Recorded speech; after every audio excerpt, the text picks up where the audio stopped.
All life comes from life. This is a fundamental principle of science and one which has never been violated in any experiment. Life can only exist where life has existed before. And the mechanism for this has always been understood to be a material one, such as egg and sperm or spore and cell division. The frequency of a wave is measured in hertz. This refers to the number of oscillations the wave makes each second. Frequencies range from a billionth the size of an atom to the length of the universe itself.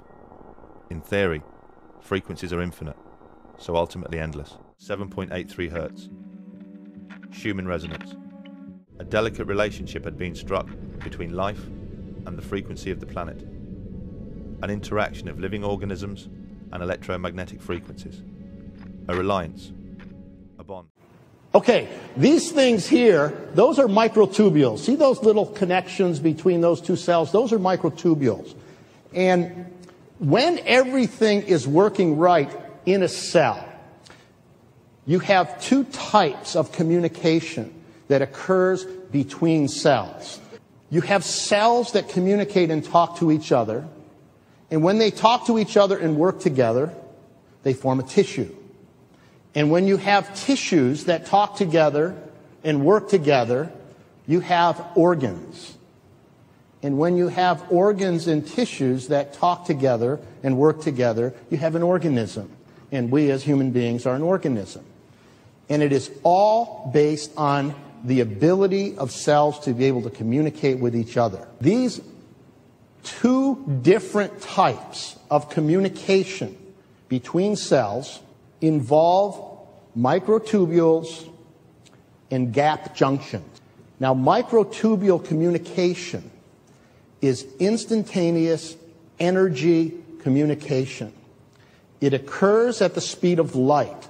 That's why when you stub your toe in the night, you feel it instantaneously. That is because there is instantaneous speed of light energy communication going through microtubules from your toe to your brain and back to your toe. So microtubule communication is the energy communication. Now, when things work properly, what happens is that the microtubule communication occurs first. And it tells the surrounding cells that something needs to be done working together. Something needs to be done. And the something that needs to be done is communicated through something called gap junctions. And that communication is chemical. And it's slower. And it's the big job communication. Subtle energy interventions operate at the microtubule level. And when things are working right, if microtubule communication is efficient, then gap junction communication follows behind it. That's when everything is working correctly. The difficulty is that with energy systems that go from cells through tissues, through organisms, the biofield, and you have external energies that compete or interfere, things are not going to be working properly. Now, over the past 20 years, scientists from around the world have studied very precisely what happens in the electromagnetic spectrum in terms of mechanisms of harm to organisms like human beings. It turns out that all electromagnetic radiation is not created equal. There are at least 3 different effect windows that operate through different mechanisms. One effect window has to do with extremely low frequency radiation, the type of radiation that comes from electric power lines, the type of radiation that you have in leakage in your home. And the mechanism of harm there is direct magnetic influence. At the other end of the spectrum, you have another window that occurs with ionizing radiation, X-rays and gamma rays. The mechanism there is high energy breaking of chemical bonds, so that in the ionizing radiation part of the spectrum, there's so much energy that it can directly break DNA and other chemical bonds. Now, because we have understood those two effect windows for almost 100 years, the assumption was made that radio frequency radiation was going to operate through the same mechanisms. That is why in the early 1980s, when cell phones were first introduced in Europe in 1981, in the United States in 1984, they were exempted from pre-market safety testing. And the reason was because the industry convinced the government regulatory authorities that the mechanisms of harm from radio frequency radiation were direct magnetic or ionizing. And based on that, cell phones and subsequent wireless technology went into the marketplace never having been tested for safety. Never having been tested for safety. Now, in the ensuing years, everything was fine with that decision until Larry King Live ran a show with a fellow by the name of David Reynard, whose wife had died of a brain tumor, and she was pregnant. And during her pregnancy, he bought her a cell phone. And her surgeon, David Perlmutter, believed that the tumor was related to her cell phone use, because the tumor was a very unusual tumor called a neural epithelial tumor. It was a type of tumor that started on the outside of the head and grew inward. He had never seen one of those before. So that he went on the Larry King Live show with her x-rays and showed that the pattern of her tumor was the pattern of where the antenna from the cell phone was. Now, the next day, Motorola stock went down by a few points. And 2 days later, the industry held a big press conference. And at that press conference, they reassured the public in no uncertain terms that there were literally thousands of studies that had been done to prove that cell phones were safe and that there was nothing to worry about. And the media said, well, that's good news. Where are the studies? And they didn't have any.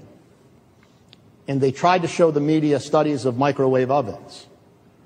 And even the media could figure out that you don't put a microwave oven next to the side of your head. So what happened was congressional hearings were called for. And during those congressional hearings, it became clear that cell phones had not been tested for safety, that we had no idea whether or not they were indeed safe. There were 15 million Americans and about 50 million people at the time around the world using cell phones, and we had a problem. So the industry stepped up to the plate and said, we'll put what became $28.5 million into a research fund. And that research fund will be used to study the safety of cell phones. And the deal was that if the government doesn't regulate us until the research is done, then we have a deal. And of course, that deal was struck. This big program was put together. I was the person who they gave the $28.5 million to. We went forward and did work. Now, let's jump ahead to today. Today, we have 2 times 10 to the 9th people using cell phones, which is 10 to the 9th less than a gazillion. Okay? So we have 2 billion people now using a technology that we don't yet understand completely about safety. What we know is that radio frequency radiation is unlike any other type of radiation that the human organism has ever seen. So that we have not been able to adapt a compensation mechanism to protect us from electromagnetic radiation. And that is electromagnetic radiation in all 3 effect windows. What we know is that most wireless communication has carrier wave frequencies in the 1900 to 2000 megahertz range. Now, your heart beats at 2 hertz, 2 cycles per second.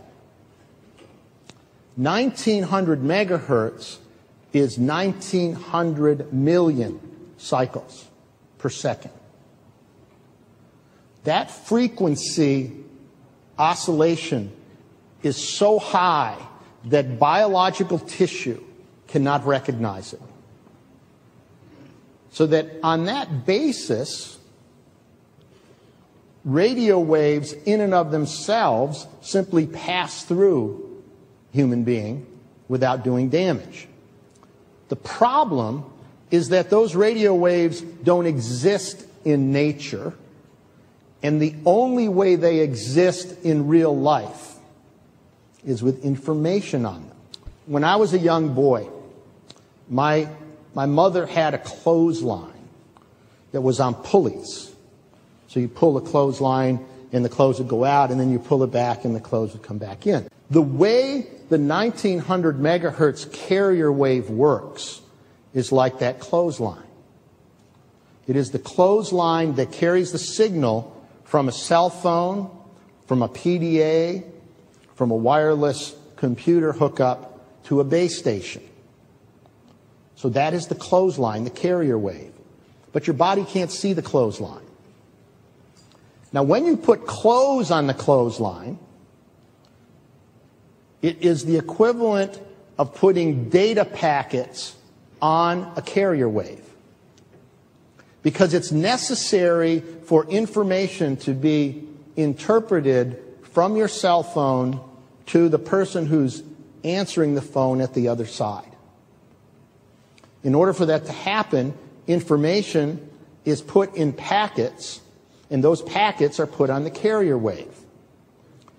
And it's the equivalent of having that clothesline full of clothes, and you pull it rapidly. And as it's moving through space, those clothes start to wave back and forth. And that's exactly what happens with the information secondary wave. It begins to oscillate on top of the carrier wave in the hertz range, and that can be recognized by the human body. So that the first take-home point is that the danger comes from information carrying radio waves. Anytime you have a communication device that is sending information somewhere, it is packeted information. And that packeted information forms a secondary wave that is recognized by the body.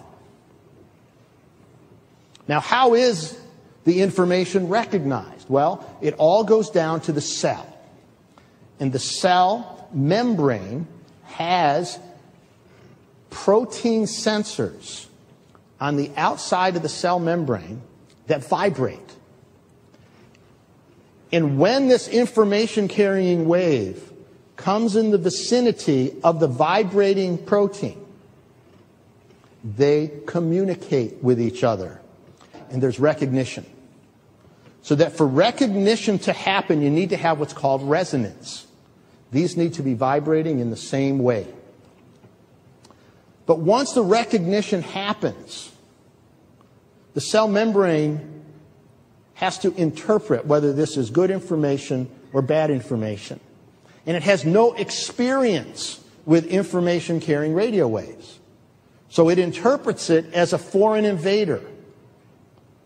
So that you have this recognition on the cell membrane that occurs in milliseconds, just like that. It takes about 3 to 5 seconds for the interpretation to happen. The cell membrane trying to figure out whether this is good or bad. And it always interprets it as bad. Because it doesn't know what it is. Because those information carrying radio waves do not exist in nature. And when the cell membrane recognizes this as bad, it sends a message to surrounding cells through the microtubules. It says, we're under attack. We're under siege. Protect yourself. We're going to protect ourselves. And one of the things that the cell membrane does is send a message that results in closing down active transport channels. I think the Ritz paper published in 2000 is one of those milestones in science, because he proposed that this cryptochrome molecule, which remember is best known for its effect in controlling circadian rhythms, that molecule was actually responsible for giving the compass, magnetic compass information in birds. The birds literally see the Earth's magnetic field, perhaps as a bright or dark spot superimposed on their field of vision. And as they then move their head or their body around, this spot moves, and so rather like a heads-up display for a fighter pilot, they have this thing that they see, goodness knows what it would be, which allows them to orient while they're flying. The way he tested that was to expose birds to radio frequency fields to see if it actually disturbed their magnetic compass. And not only did the radio frequency field indeed disrupt the migration of robins, but it did so at very, very low intensities of fields. And that's really important and really interesting, that very low level radio frequency fields interfered with the robin's compass. One of the reasons that cryptochromes are particularly interesting from the point of view of human beings detecting magnetic fields is that there's a recently study by Dr. Foley and colleagues showing that if you put human cryptochromes into the fruit fly, then the fruit fly is magnetically sensitive because of the presence of these human cryptochromes. So this is actually showing that human cryptochromes are magnetically sensitive, actually detect magnetic fields. All of the animal navigation studies, the cockroaches, the zebra finches, the chickens, the robins, they've all had their magnetic compass disturbed by radio frequency fields well below the ICNIRP public exposure limit. Generally speaking, the electromagnetic fields that they'll be reacting to is wireless. So it'll be wireless communications, it'll be Wi-Fi, it'll be cordless phones, deck phones, mobile phones, masts. All of them emitting signals that our body has never experienced before. The Essex experiment is one of a number of experiments funded by the MCHR, a company set up and funded by the mobile industry themselves. Could you explain what MCHR does and how MCHR is funded? Yes, the MCHR programme is funded jointly by the UK government and the mobile telecommunications industry, and it funds research into possible adverse health effects related to mobile phone technology. The whole issue of who funds scientific research is a thorny issue. I know many scientists like myself who, when they get a new study to read, the first thing they turn to is the back of the page where it says who funded it. Is there, do you think, maybe a conflict of interest in the mobile phone industry funding research into the harm that it does? Well, of course there is a potential conflict of interest, and that's why a programme of funding like this has to be carefully managed. I've done a lot of work with the telecommunications industry because I happen to have I organise the communication workers representation in here, and so I've talked to these people for a long time. I think they would like to be objective, but they are driven, particularly in a market where they're fighting each other for market share by profit, and therefore they may fund research, but much like the pharmaceutical industry, you often find that they're hiring people who have already spoken on their side of the argument. Scientists aren't pop stars. They don't earn a lot of money. They have houses to finance. They have families to look after. Who can blame them for recognizing that if they find the wrong results, they're not going to get another job from that source at any rate? There are psychological pressures, even in the absence of actual pressures, which may or may not be present in individual circumstances. There are clearly psychological pressures to conform and to please the organisation providing your funding. You feel obliged. You feel obliged, you feel obliged. With the advent of the mobile phone in the 1980s, came the need to build a network of antennas to support them. Since then, the telecom companies have erected over 5 million mobile phone masts around the world. But incredibly, prior to filling the air with microwave frequencies, they didn't conduct a single piece of research to ensure there wouldn't be any long-term health effects from such exposure. The grid was built without first making sure it was safe. Some of the most popular phones on the market emit so much microwave radiation that their SAR rating is right on the edge of the limit.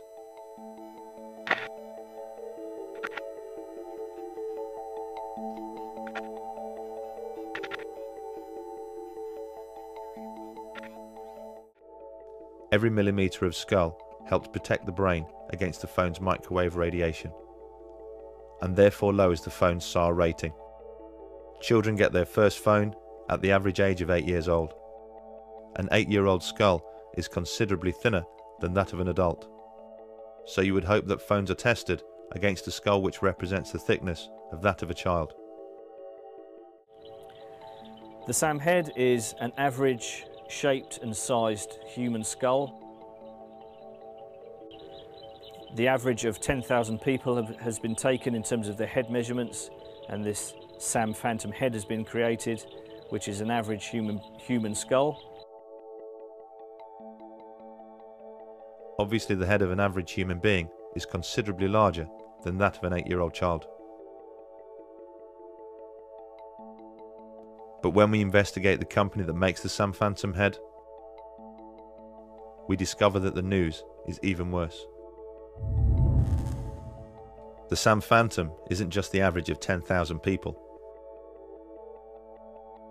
It's the average of 10,000 US Army personnel. And US Army personnel most certainly have a larger, bigger, thicker head than the average 8-year-old. It's pretty reasonable to assume that if most mobile phones were tested against the skull of an 8-year-old, they would fail.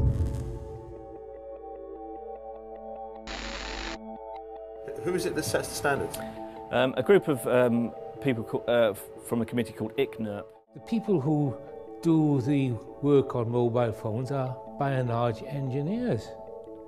They have no idea what is going on inside the living cell, but they are pontificating on this. They make the assumption that the only thing that can affect the well-being of a living organism is if it is powerful enough to heat the tissue. But that's like saying, we know if we boil an egg, it goes hard. What they don't know is that if they don't boil the egg, it turns into a chicken. And they haven't the slightest idea how that happens, but yet they pontificate as if they do. Okay, so this is where we do the body measurements, is on the flat phantom. And what will happen when we test them the way you actually wear them. So first you're going to do it with the distance? Yeah. Chief Engineer Jay Moulton is helping us find out. First measurement we'll do is with a 5mm gap, which this is a 5mm distance. Because that's how they test it? With a 5mm distance? This is how Apple did the original test. Apple tests closer than many at 5mm. LG does their testing at 10. Samsung tests this phone at 15. That's a full 1.5 centimeters away from the body, the maximum allowed. That seems like, who wears their phone 15 millimeters away? It's a big gap. A gap that was designed in the day of holsters. Why the concern? It's constantly emitting microwave radiation, and that radiation, if it's right next to your body, gets into you, whether it's your breast or your pants pocket. The reality is, every millimeter closer to the head or body you keep a phone, you can get more radiation. You're saying this new radiation has changed the amount that we're exposed to? By billions and billions and billions of times. The amount of radio frequency radiation today is billions of times greater than occurred at the Big Bang, through which we evolved human life. I don't think all microwave radiation is necessarily problematic, and I recognize that microwaves play a very important role in many aspects of modern life. But I think direct microwave radiation of the brain, and that's why all the fine print warnings advise don't hold the phone directly on the body. And in fact, the test system for testing phones today, which gives you the specific absorption rate, uses a spacer here. For every millimeter away from the brain, you get a 15% reduction in radiation to the body. Joined the Royal Navy in 1960, and I specialised in microwave warfare. Radar, obviously, which uses microwave, but they don't just teach you radar, they teach you all about microwaves and other uses. So I understood about microwave warfare and how it can damage people, how it can harm people. And when I finished with the Royal Navy, I was also a diver in the Royal Navy, and microwaves are used in underwater mines as booby traps. Which actually got me interested, because I was actually taking a bomb to pieces underwater, and it was too complicated. And I brought it to the surface, and my partner that was on the surface said, "Don't be an idiot, take it back down." He said, "If somebody's beaming you with microwaves, they'll go right through you, and as you open the casing, trigger a photoelectric cell, and it'll blow all of us up." And he said, "If it doesn't go through to the bomb, it'll aim it at your head and make you make a mistake." And that's really got me interested from that point, because I thought, well, how can microwaves going into your brain make you make a mistake? And I asked a lot of questions. I have a very curious brain, and the forces, they're very good at explaining things and telling you things. So I did that, and I also did a medical course while I was in to help me understand everything. And when I left, a small part of my job was to question captured agents, spies, terrorists, because microwaves then were used as weapons, as they are today. It is a perfect stealth weapon. And it's a weapon that you don't know you're being targeted, because the dose is very, very low, which is actually more dangerous than a high dose. It's very, very low, and it may take a year or two, but you can cause neurological damage and cancers with low-level microwaves, and you can make all your opponents sick. It's a perfect weapon for a government. And then when I left there, I took a job teaching, and I taught advanced level physics, and I specialized in nuclear and atomic radiation, and again microwaves. I think anyone who puts Wi-Fi into a school should be locked up for the rest of their life. I really do. I think they're not fit to walk on the surface of this planet, because they haven't looked at the research, and whatever incentive they have, it is not worth the genetic problems that parents are going to face with their children when they're born. Imagine you are a 15-year-old schoolgirl. All of the 400,000 eggs in your ovaries were with you at birth. They're not fully developed, but they're with you. They are 10 times more susceptible to radiation than all of the other DNA in the body. And scientists don't realize that. They don't read all of the papers as I do. So you have this highly susceptible genetic material which is going to make your children. And you are irradiating it because Wi-Fi's, they are transmitters as well as the routers, as well as the ones either side of you. They are all transmitting at this height through your ovaries. So you are risking the damage, the DNA damage of your child every time you sit down and you use Wi-Fi. So your child could be born with genetically damaged eggs. And the main thing about the eggs in the ovaries of your child is that they have absolutely no protection. It hasn't been developed yet. So when your daughter grows up and she becomes pregnant and has a baby, this is where one of these eggs will be fertilized and come out. So the real damage here is your grandchildren. That is where it is going to show most. And we already see this in animals that have reproductive cycles of a year or 2 years or 3 years. We're already seeing this, and it has been published by veterinary schools and vets and scientists, so we know this happens. And it's also been documented in the Cold War when women were deliberately microwaved. So we know it does happen. The documents are there. And what you're risking by putting Wi-Fi into schools is the future generations of all of these girls.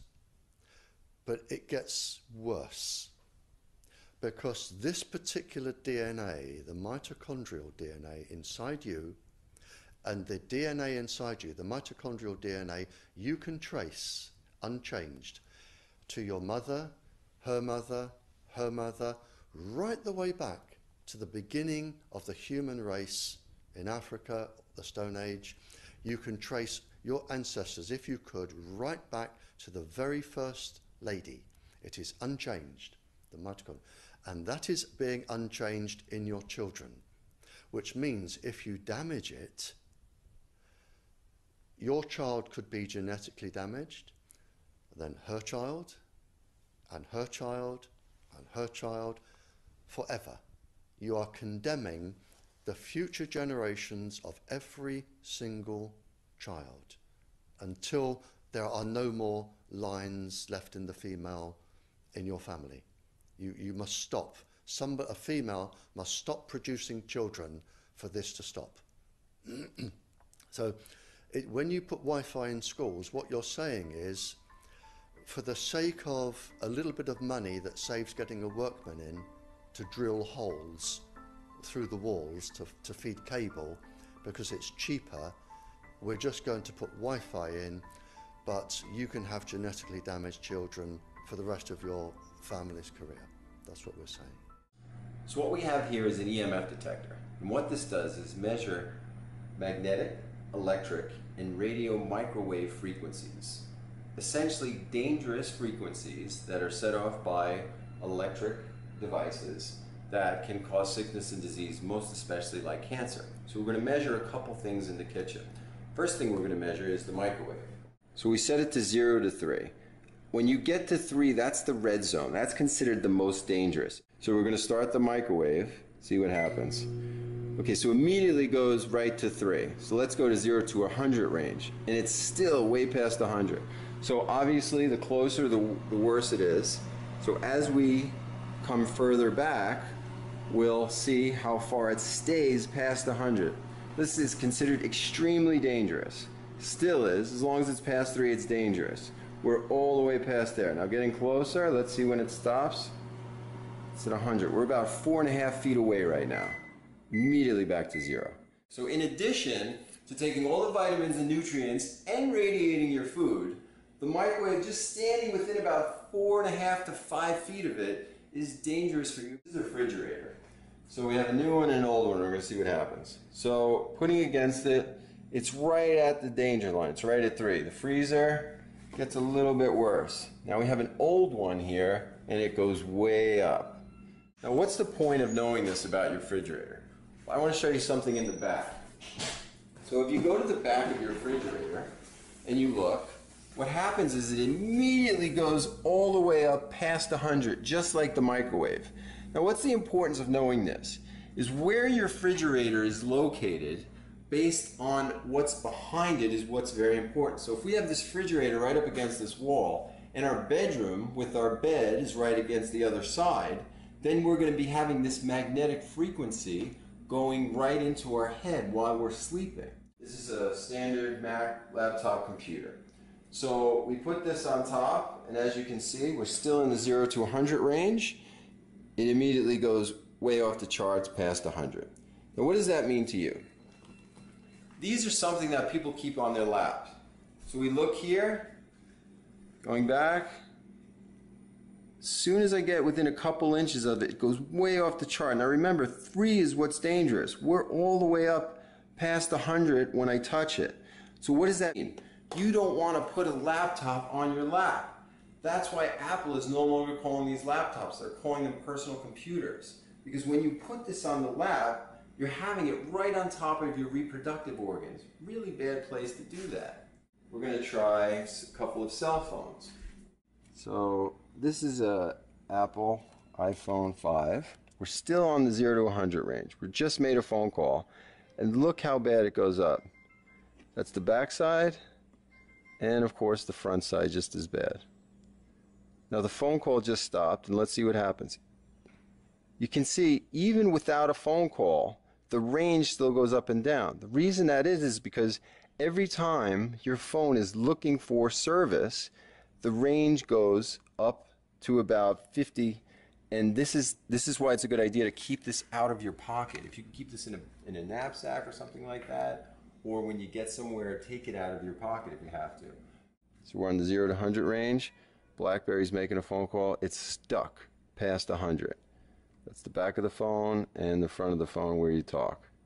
Both of them terrible. You can see as I go away, it goes down. But that far, it's still up. That's while making a phone call. Now without any phone call, you can see it. The range is still detecting. Look at that. It's at 10 to 15. This is what you get when you keep the phone in your pocket. We also tried several times to ask the FCC how can they be so sure cell phones are safe based on the data that we've all seen, and ask why don't they independently test phones for safety. They wouldn't speak to us about this. They just referred us to their website, which responds to the skeptics urging caution by saying, quote, the FCC does not endorse the need for any of these practices.